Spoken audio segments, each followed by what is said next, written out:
Senhoras e senhores, mais uma vez, boa noite.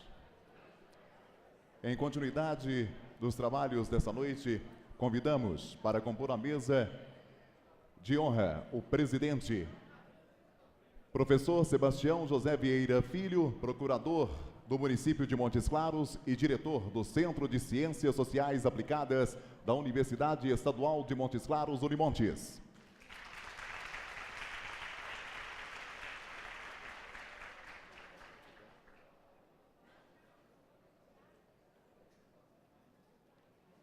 Os palestrantes dessa noite, professor Dr. Elton Dias Xavier.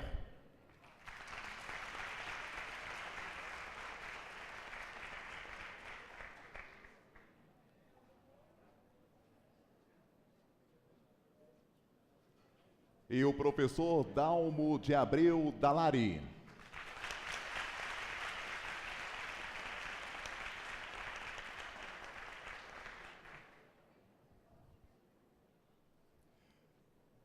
Saudamos e agradecemos a presença da acadêmica Kaline de Moura Souza, da Universidade Potiguar, do Rio Grande do Norte, que apresentou o trabalho Não Pauta Lei, Pauta Respeito. De antemão, informamos a todos que as perguntas deverão ser redigidas e encaminhadas aos nossos assistentes para discussão após as palestras. Com a palavra, o presidente da mesa, professor Sebastião José Vieira Filho. Boa noite a todos. Inicialmente, eu quero externar à direção da Faculdade de Santo Agostinho os meus agradecimentos pela honra que me confere de presidir a mesa hoje neste evento que já é tradicional na nossa região. As Faculdades de Santo Agostinho já demonstraram ao longo desses anos em que está estabelecida em nossa cidade a sua competência, a sua seriedade no ensino superior de Montes Claros.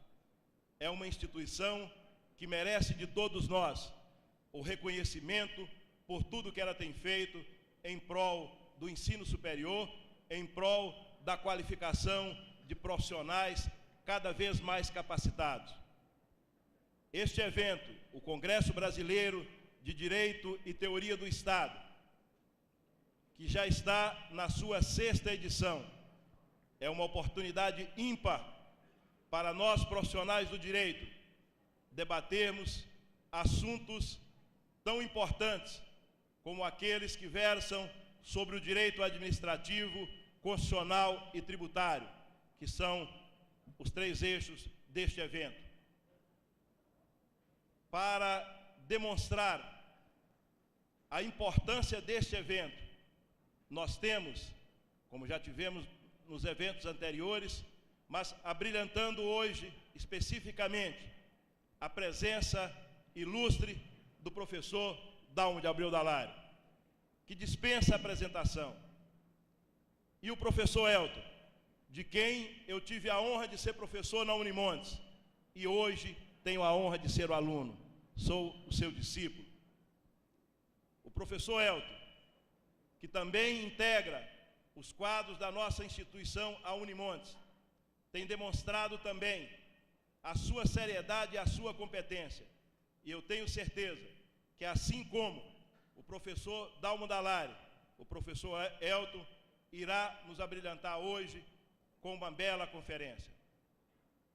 Eu quero, sem me alongar nas minhas considerações, eu quero inicialmente fazer uma breve apresentação do professor Elton Dias Xavier, graduado em Direito e Letras pela Universidade Estadual de Montes Claros, a nossa Unimontes, doutor em Direito pela Universidade Federal de Minas Gerais, a UFMG.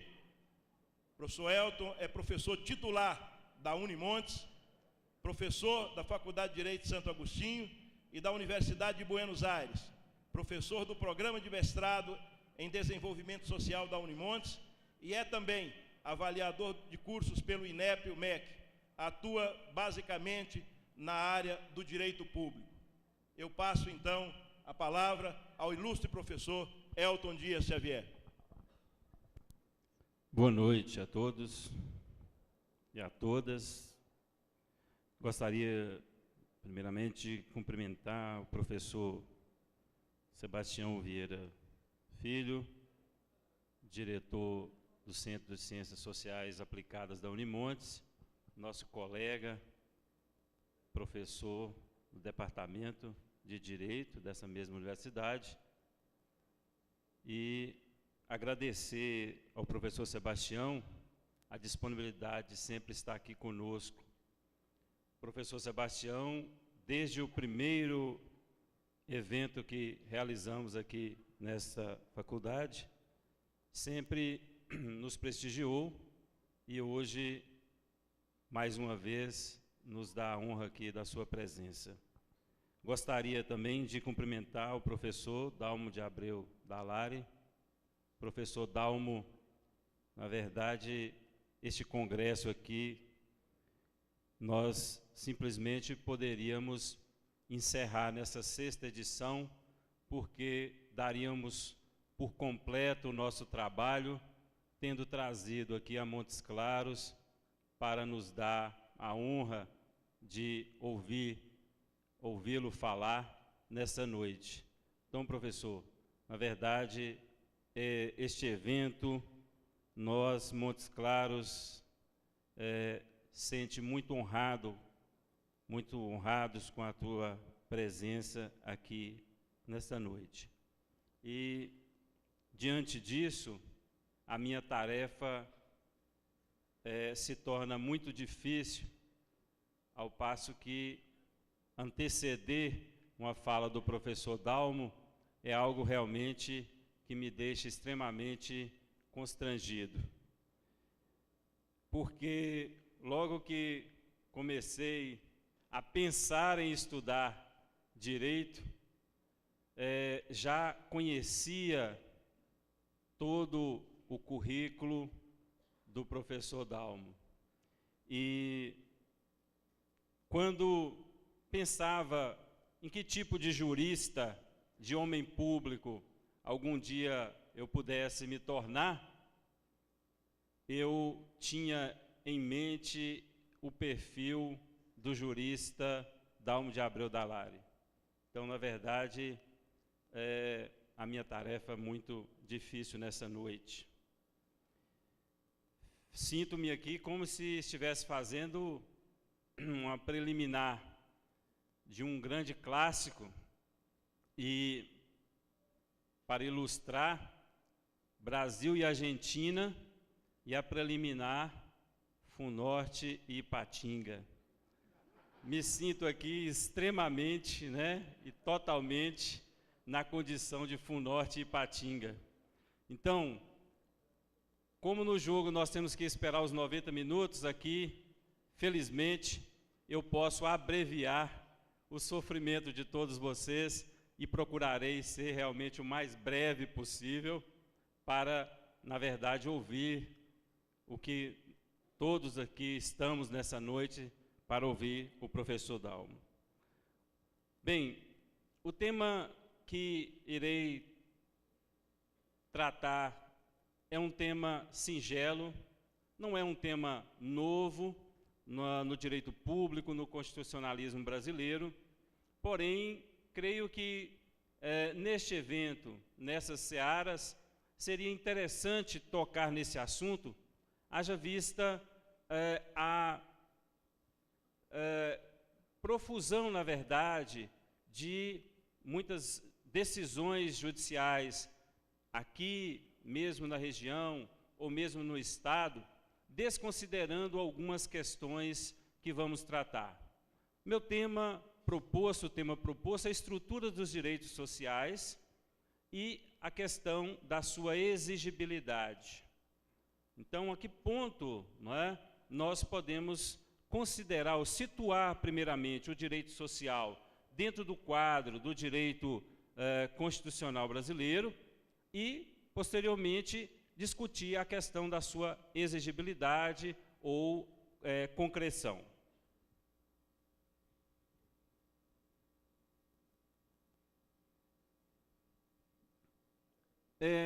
Primeiramente, nós consideramos que os direitos fundamentais, assim como falado hoje pela manhã pelo professor Fernando White, compõem o quadro do que nós conhecemos como direitos fundamentais. Porque, situados formalmente na Constituição, no mesmo capítulo que traz os direitos e garantias individuais. Então, formalmente posto na Constituição, assim poderíamos, não é, considerá-los formalmente também direitos fundamentais. Mas somente essa questão formal não nos bastaria. Teríamos que, então, verificar a questão da estrutura desses direitos sociais. E para falarmos um pouco dessa estrutura, vamos brevemente falar um pouco sobre os direitos individuais, direitos e garantias individuais. Como todos nós sabemos, o surgimento histórico aí dos direitos fundamentais, direitos humanos fundamentais, data da criação, logicamente, do Estado de Direito. E, mais recentemente, na nossa história constitucional, surge, então, a discussão sobre o reconhecimento constitucional desses direitos fundamentais a partir do surgimento do fenômeno do constitucionalismo moderno com as primeiras constituições liberais da França, dos Estados Unidos e da França. Frutos, é claro, de movimentos populares, de processos revolucionários que deram, então, ao surgimento, que levaram ao surgimento dessas constituições, desses textos constitucionais. A Constituição francesa, ela não trazia no seu corpo propriamente, nem também a norte-americana, uma declaração de direitos. Foi incorporada à Constituição francesa a Declaração de Direitos do Homem. A declaração feita, o processo revolucionário na Revolução Francesa. E a Constituição norte-americana ganha, então, um corpo de uma declaração de direitos fundamentais a partir das emendas constitucionais que sucederam à própria Constituição norte-americana. Então, a Constituição, originalmente, não trazia essa declaração de direitos. As constituições posteriores a estas, elas começam a trazer essas declarações de direitos. E, modernamente, todas as constituições modernas, segunda metade do século XX, mais propriamente, todas elas trazem, então, um capítulo destinado a essas declarações de direitos, ou, como nós costumamos chamar, Declaração de Direitos Fundamentais, ou Direitos Fundamentais, Direitos e Garantias Fundamentais, e assim por diante.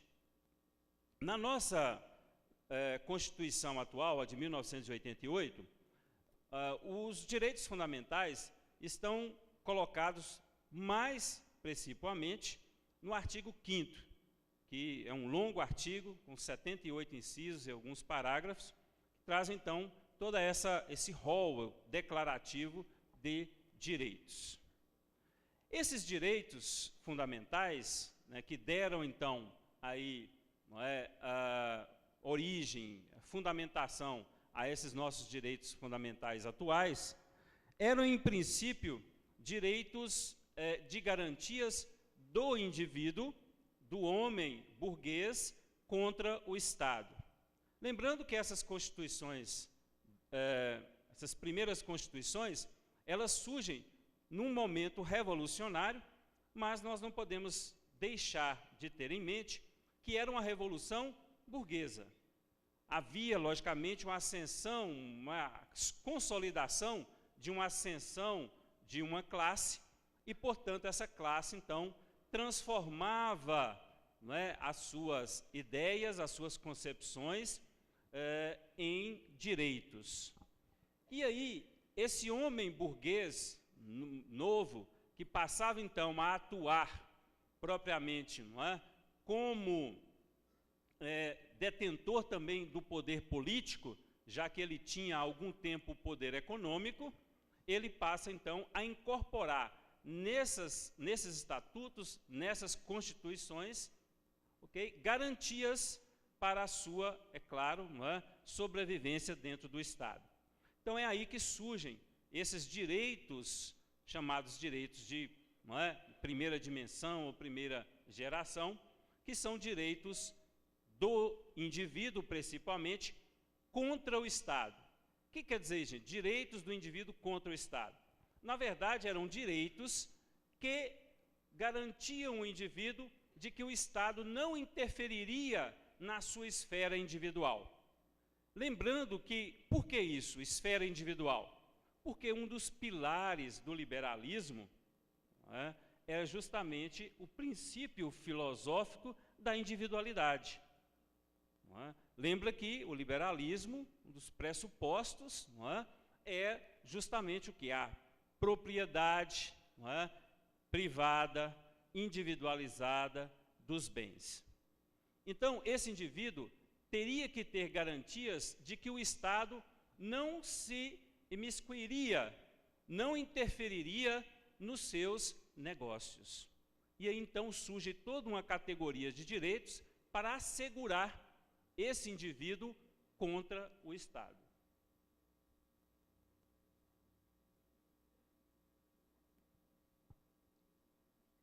Que tipo de direitos? Então, esses direitos individuais, direitos, por exemplo, à propriedade, a dizer que o Estado não poderia interferir na propriedade do indivíduo, a não ser mediante um processo judicial e com determinados requisitos, etc. e etc. Ou seja, garantia-se o indivíduo de que a sua propriedade não seria perturbada pelo Estado. Assim como também os negócios, o comércio, o Estado ficaria fora do comércio, em princípio, para garantir a livre circulação da mercadoria. E lembrando que nessa época o trabalho também era mercadoria, como ainda é hoje, então todos, na verdade, poderiam participar do mercado, todos poderiam ser proprietários, ainda que alguns proprietários apenas da sua força de trabalho. E o Estado, então, sancionava esse sistema com esse sistema aí de garantias, que na verdade eram garantias de uma classe, mais especificamente, em relação a um conjunto da sociedade. Historicamente, nós sabemos em que isso resultou, numa exploração do homem pelo homem jamais vista na história da humanidade e logicamente, com repercussões posteriores no sentido de questionamentos sobre a validade, na verdade, dessas normas. Validade no sentido não propriamente formal, mas no sentido da legitimidade desse sistema de normas. Então, passa-se a uma discussão em que somente a proteção a esses direitos individuais, como haviam sido postos no primeiro momento, não bastava, porque esses direitos, eles garantiam, em síntese, direitos de uma pequena minoria, aí até a redundância, de uma pequena minoria da sociedade, no sentido de exploração ou em prejuízo da maioria da população.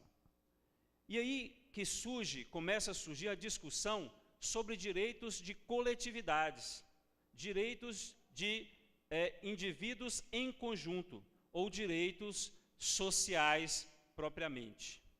E aí começa-se uma preocupação em não somente proteger o indivíduo único, no sentido individualista propriamente da filosofia liberal, mas também uma preocupação com o conjunto da sociedade. E aí então surge a discussão sobre a implementação desses direitos sociais. E, logicamente, os direitos sociais, em muitas constituições, até mesmo constituições do pós-guerra, da segunda metade do século XX, são extremamente tímidas em relação à declaração de direitos sociais. Relegam os direitos sociais a uma categoria de quase que subdireitos, sendo os direitos sociais não direitos propriamente com capacidade de concreção, mas como declarações de intenções em que os governos poderiam, dadas as circunstâncias, cumprir ou não. Enquanto que os direitos individuais eram direitos já, de concretude imediata, ou seja, o indivíduo que tem a sua propriedade turbada, seja pelo Estado, seja por outrem, pode imediatamente invocar a presença do Estado para fazer cessar a turbação. Ou seja, o indivíduo tem meios, tem garantias, tem instrumentos para fazer valer o seu direito individual, seu direito fundamental individual. E com os direitos sociais? Quais os mecanismos, que meios teriam esses indivíduos, esses grupos, agora nós falamos em grupos, para fazer valer o seu direito, para dar concretude, na verdade, ao seu direito? Então surge num primeiro momento justamente uma interpretação no sentido de que esses direitos sociais, eles teriam uma diferença fundamental em relação aos direitos individuais, aos direitos fundamentais individuais. E que diferença seria essa? A diferença de que os direitos individuais eram direitos, no primeiro momento, negativos. O que é isso, gente? Direito negativo. É aquilo que eu disse anteriormente. Direitos do Estado, ou direitos do indivíduo, de que o Estado não interferiria na sua seara pessoal, individual, privada. Então, são direitos que implicam posições negativas do Estado, ou prestações negativas do Estado. Ou seja, são direitos de não fazer do Estado, ou obrigação de não fazer do Estado. O Estado, então, não pode interferir na propriedade do indivíduo, o Estado não pode interferir na vida privada do indivíduo, o Estado não pode interferir no negócio do indivíduo. Então, são posições em que o indivíduo pede ao Estado que se afaste dele. E o Estado, então, para cumprir essas prestações, basta ficar inerte. O Estado, então, não interfere na propriedade, o Estado, então, não interfere na vida privada do indivíduo, e aí o Estado, então, teria cumprido essa prestação e teria garantido o direito fundamental individual do cidadão. Enquanto que os direitos sociais são direitos não negativos do Estado, mas direitos positivos. Ou seja, aí nós temos já agora o contrário. São direitos que exigem prestações positivas do Estado. Então, exigem que o Estado haja, faça alguma coisa. Então, requer do Estado uma ação, enquanto que os direitos individuais exigiriam do Estado uma inação. E essa teoria, ela vem no século XX e até hoje, em vários momentos, ela se encontra presente no nosso direito. E é um pouco sobre isso que eu quero falar, para, em princípio, tentar dizer que não há, fundamentalmente, essa diferença. E aí vamos tentar mostrar isso da seguinte maneira. O Estado, para garantir um direito individual do cidadão, por exemplo, de escolher o seu representante, ou seja, manifestar ali o seu, não é, direito de escolha, de voto. É um direito individual. Porém, para que o Estado garanta esse direito, ele também, além de não impedir o indivíduo de votar, ele tem prestações positivas. Correto, gente? De que maneira? Ele, primeiramente, organiza o Estado, ou as instituições do Estado, através da criação, por exemplo, da justiça eleitoral. Ele convoca pessoas para trabalhar nas eleições.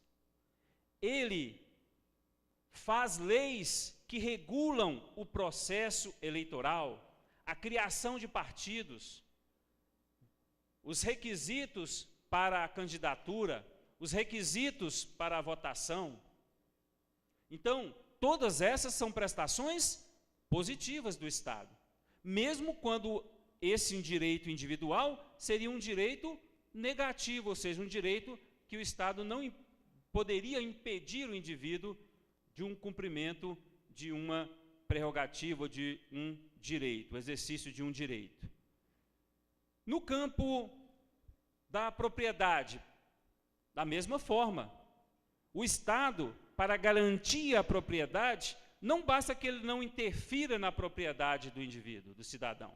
É necessário que ele também institua todo um sistema para essa garantia. Então, o sistema judiciário, um sistema de registro de imóveis, para dizer de quem é o lote, de quem é a casa, etc. Não é? E se a propriedade for turbada, quem vem em favor daquele que está tendo a sua propriedade turbada? O Estado, através, não é, dos mecanismos de polícia, através do poder judiciário e até em circunstâncias, na falta dessas instituições, outorga o próprio indivíduo a legítima defesa da sua propriedade. Então o Estado também, ele gasta, ou seja, ele tem prestações positivas, mesmo para garantir o direito individual do indivíduo à propriedade. Então, se nós formos verificar, não há propriamente uma diferença substancial, fundamental, entre esses direitos individuais e o que nós chamamos de direitos sociais. Os direitos sociais são também direitos fundamentais. A diferença é a consideração em relação ao número de pessoas atingidas ou às pessoas a quem interessa a garantia desse direito, a coletividade, a sociedade. É o caso, por exemplo, da moradia, da saúde, não é? Da segurança pública. Então, são direitos que não pertencem somente a um indivíduo, senão são direitos que pertencem a uma coletividade. E se não há propriamente essa diferença fundamental entre prestações positivas e negativas, nós podemos concluir, sim, que os direitos sociais são direitos tão exigíveis quanto os direitos individuais. Mas aí nós temos alguns problemas em relação à questão da limitação, muitas vezes, material, da limitação de recursos, e é claro que há um limite para a atuação do direito, como há um limite para a atuação do próprio Poder Judiciário, e nem o direito, nem o Poder Judiciário pode substituir a política. Os direitos sociais, em geral, são direitos que pertencem a uma categoria em que o Estado, através de políticas sociais, de políticas públicas, levam à sua execução. Planos de saúde, planos de moradia e assim por diante. Mas há determinadas situações, e aí essas situações justamente são aquelas que mais nos preocupam, em que, mesmo havendo por parte do Estado uma política pública destinada à garantia do direito social à saúde, por exemplo, há casos em que, mesmo investindo os valores constitucionalmente estabelecidos para o gasto, por exemplo, em saúde, para o investimento, né? Vamos falar gasto, né, professor? Vamos falar investimento. Para o investimento em saúde, para o tratamento, prevenção à doença. Mesmo o Estado, a União, o Estado, o município, aplicando corretamente esses valores, há determinadas circunstâncias em que